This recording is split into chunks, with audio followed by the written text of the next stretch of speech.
Hello exceptions, welcome to coding NBC. இந்த வீடியோவில் நம்ம கண்டிஷனல் ஸ்டேட்மெண்ட்ஸான இஃப் எல்ஸ் பற்றி தான் பார்க்க போகிறோம்.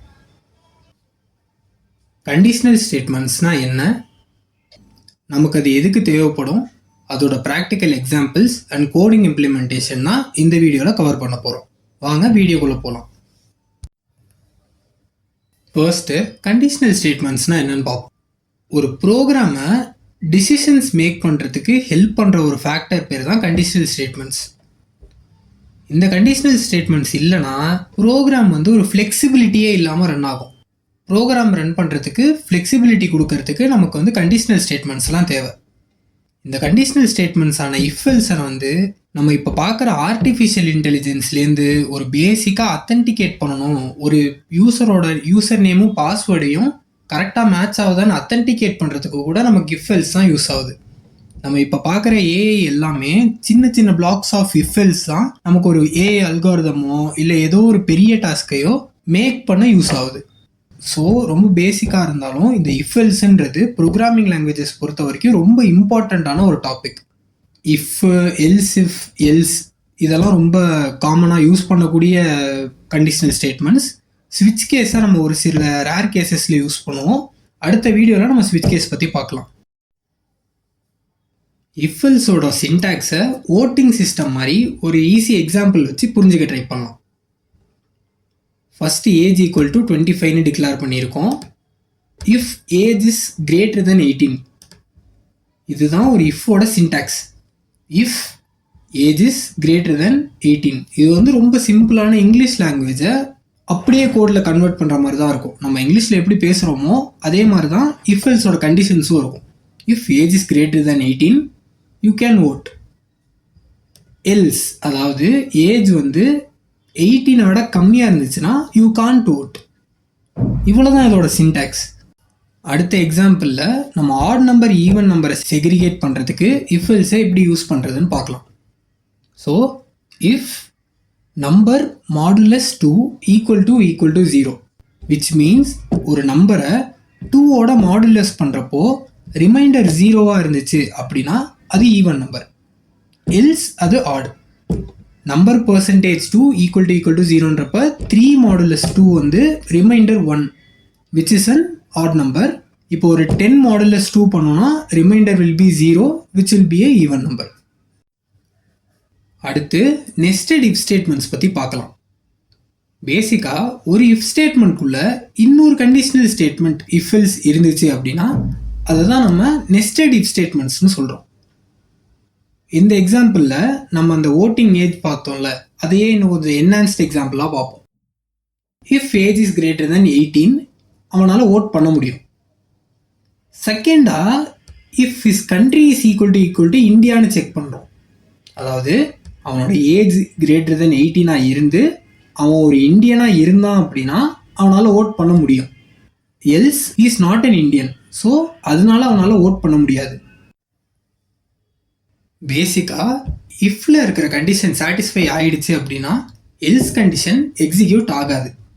ஃபார் எக்ஸாம்பிள், பிளாக் 1ல இருக்கிற if age is greater then 18 condition success ஆயிடுச்சு, அதாவது age is greater then 18 true return பண்ணிடுச்சு அப்படின்னா பிளாக் 2 எக்ஸிக்யூட் ஆகாது. இதே பிளாக் 1குள்ளே இருக்கிற கண்ட்ரி ஈக்குவல் டு இந்தியா கண்டிஷனும் ட்ரூ ரிட்டர்ன் பண்ணிச்சு அப்படின்னா பிளாக் 1குள்ளே இருக்கிற எல்ஸ் கண்டிஷனும் எக்ஸிக்யூட் ஆகாது. For example, if age is greater then 18 equal to true and country equal to India equal to ட்ரூவாக இருந்துச்சு அப்படின்னா கீழே இருக்கிற 2 எல்ஸ் கண்டிஷனுமே எக்ஸிக்யூட் ஆகாது. இன்னும் பெட்டராக புரிஞ்சுக்கிறதுக்கு அத்தன்டிகேஷன் எக்ஸாம்பிள் பார்ப்போம். இது ரொம்ப காமனாக நம்ம யூஸ் பண்ண போகிற example. So if user name equal to John, அதாவது யூசர் நேம் ஜானாக இருந்துச்சு அப்படின்னா அந்த ஃபர்ஸ்ட் இஃப் கண்டிஷன் பிளாக்குள்ளே போவோம். ஃபர்ஸ்ட் பிளாக்குள்ள இஃப் பாஸ்வேர்டு ஈக்குவல் டு 1234 அப்படின்னு இருந்துச்சுன்னா நம்ம யூசரை லாகின் பண்ணிடுவோம். ஒருவேளை இந்த இஃப் கண்டிஷன் சாட்டிஸ்ஃபை ஆகலை, இஃப் பாஸ்வேர்டு 1234 இல்லை அப்படின்னா ராங் பாஸ்வேர்டுன்ற மெசேஜை டிஸ்பிளே பண்ணுவோம். ஒருவேளை இஃப் யூசர் நேம் ஜானாவே இல்லை அப்படின்னா யூசர் நாட் ஃபவுண்டுன்ற பிளாக்கை டிஸ்பிளே பண்ணிவிட்டு எக்ஸிட் பண்ணிடுவோம். இந்த எக்ஸாம்பிள் புரிஞ்சிருக்கும்னு நினைக்கிறேன். கோடிங் எக்ஸ்பிளனேஷனில் இன்னும் கொஞ்சம் டீட்டெயில்டாக பார்க்கலாம். ஸோ கோடிங் பார்ட்டில் நம்மளோட ஃபர்ஸ்ட் எக்ஸாம்பிள் வச்சு பார்க்கலாம். இங்கே int ஏஜ் ஈக்குவல் டு 0 அப்படின்னு டிக்ளேர் பண்ணியிருக்கோம். யூசர்கிட்டேருந்து அந்த ஏஜை இன்புட்டாக வாங்குகிறோம். ஏஜ் 18 விட கிரேட்டராக இருந்துச்சுன்னா யூ கேன் ஓட்டுன்ற மெசேஜை டிஸ்பிளே பண்ணுறோம். அப்படி இல்லைனா யூ கேனாட் ஓட்டுன்ற மெசேஜை டிஸ்பிளே பண்ணுறோம். இப்போ ரன் பண்ணி பார்க்கலாம்.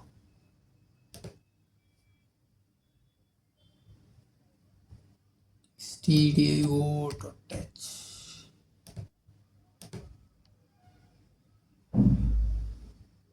ஸோ ஏஜ் என்ட்ரு பண்ண சொல்லுது. நம்ம 19 என்ட்ரு பண்ணலாம். யூ கேன் ஓட்டுன்ற மெசேஜ் வந்திருக்கு. திருப்பி ரன் பண்ணி பார்க்கலாம். Enter your age. இப்போ நான் 11 கொடுத்தேன்னா யூ கேனாட் ஓட்டுன்னு வரணும். ஸோ எக்ஸ்பெக்டட் ரிசல்ட் தான் வருது. ஓகே, அடுத்து நெஸ்டட் லூப்புக்கு ஒரு எக்ஸாம்பிள் பார்க்கலாம். int a equal to 18 string country equal to இந்தியான்னு வச்சுக்கலாம். if country equal to India,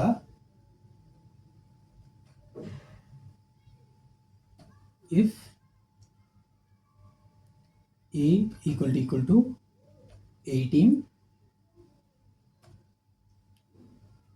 cout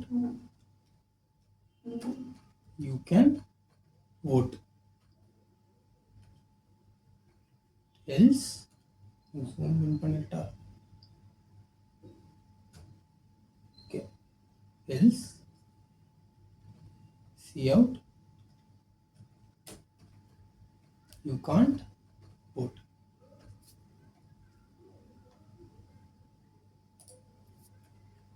else cout you are not Indian.